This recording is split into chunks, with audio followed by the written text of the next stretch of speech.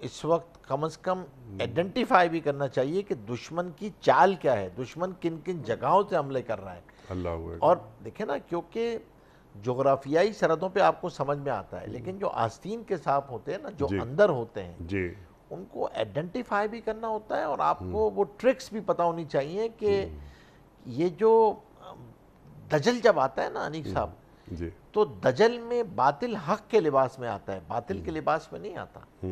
یہ سب سے خطرناک ٹریپ ہوتا ہے دجل کا. جی ہاں تو ہارڈ ٹو فائنڈ اٹ کہ یار واٹس رائٹ، کریکٹ ہے کیا. جی جی تو آپ کو اس وقت جو ہے نا وہ بہت ہی جو بڑے ہوتے ہیں، جو معتبر لوگ ہوتے ہیں، ان کو اس جگہ پہ آگے آ کے آئیڈینٹیفائی کرنا ہوتا ہے. آپ کی بات سے کہ یاد بھائی آیا یہ کہ جو آپ نے بات فرمائی کہ جب بھی آتا ہے باطل تو وہ دجل کے طریقے پہ آتا ہے، دھوکہ دیتا ہے اور وہ حق کا پیغمبر بن جاتا ہے.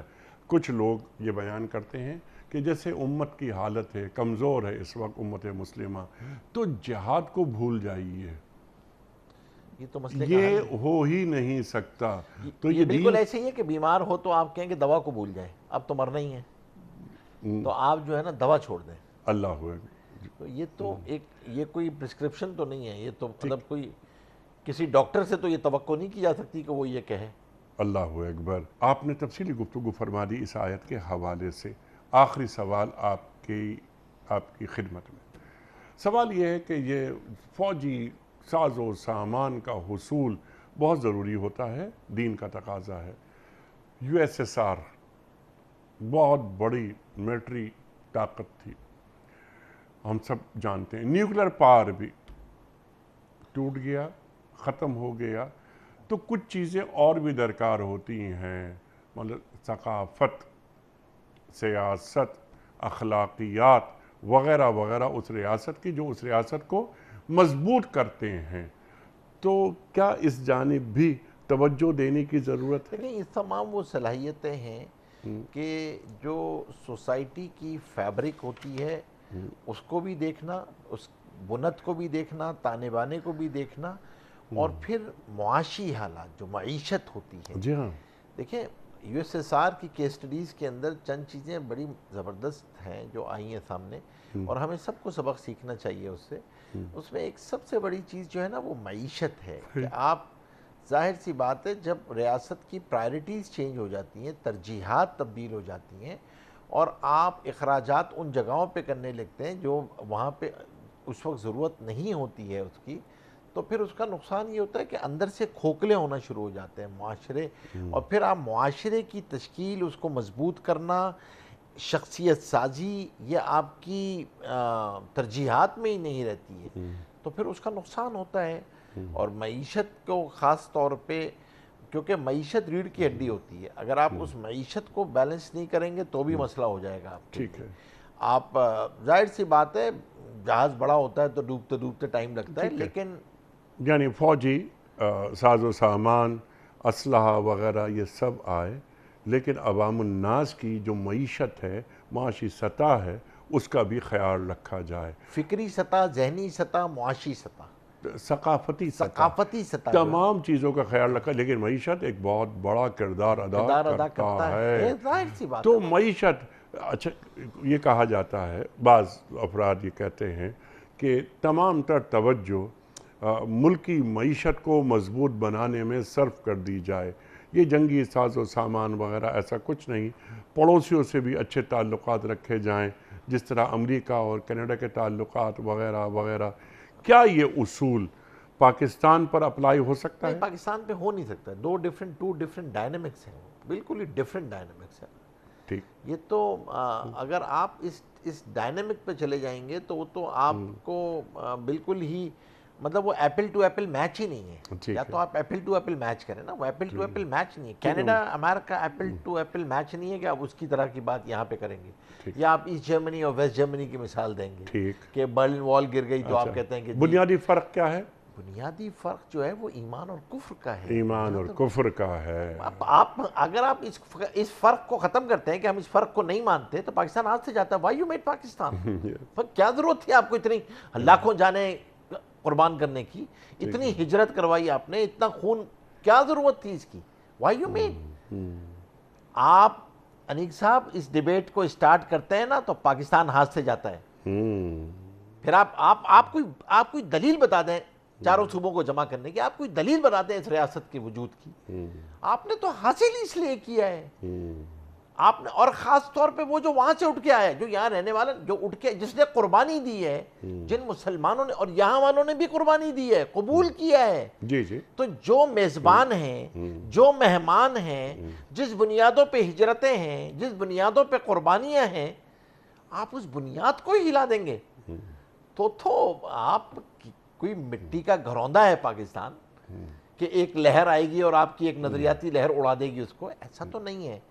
تو اس وقت جو سب سے بڑی چیز ہے جو یہ آیت بھی بتا رہی ہے آپ کو کہ آستین کے سانپ کو بھی تلاش کریں. ٹھیک ہے, یعنی منافقین کو بھی تلاش نگاہ رکھیں کہ بعد دفعہ آپ جغرافیائی سرحدوں کی حفاظت میں اتنا مشغول ہو جاتے ہیں کہ نظریاتی سرحدوں پہ حملے ہو جاتے ہیں. ٹھیک. اور پھر اندر ہی دشمن پیدا ہو جاتے ہیں. ٹھیک. تو آپ نے حفاظت دونوں کی کرنی ہے, آئیڈیولوجیکل باؤنڈریز بھی, جغرافیکل باؤنڈریز بھی, اور دونوں کی حفاظت کے لیے صلاحیت, قوت جمع کرنی. مفتی صاحب بڑا ممنون, بڑا شکر گزار آپ تشریف لائے. خواتین حضرات, وَإِدُّ لَهُم مَا اسْتَطَعْتُم مِّن قُوَّةٍ, اپنی قوت میں اضافہ کرو, طاقت میں اضافہ کرو, تاکہ دشمنوں پر تمہاری ہیبت ہو. وہ دشمن تمہارے بھی ہیں اور اللہ کے بھی ہیں, اللہ فرما رہا ہے. تفصیلی گفتگو فرمائی محترم مفتی محمد نجیب صاحب نے. خواتین و حضرات, معیشت بڑی اہم چیز ہوتی ہے کسی بھی ریاست کے لیے. یقیناً معاشی طور پر ریاست کو مضبوط ہونا چاہیے, لیکن ریاست کی حفاظت, اس کے لیے جنگی ساز و سامان, اسلحے کا حصول, وہ بھی انتہائی ضروری چیز ہے. اس سے دشمنوں پر ہیبت ہوتی ہے, بلکہ آج کی زبان میں اگر کہا جائے بیلنس آف پاور کے لیے بھی بہت ضروری ہے. ماہ رمضان کے حوالے سے خصوصی پروگرام ہم آپ کی خدمت میں پیش کر رہے ہیں. کل ایک نئے مہمان اور ایک نئے موضوع کے ساتھ حاضر ہوں گے. کل تک کے لیے اپنے میزبان انیق احمد کو اجازت دیجیے. خدا حافظ.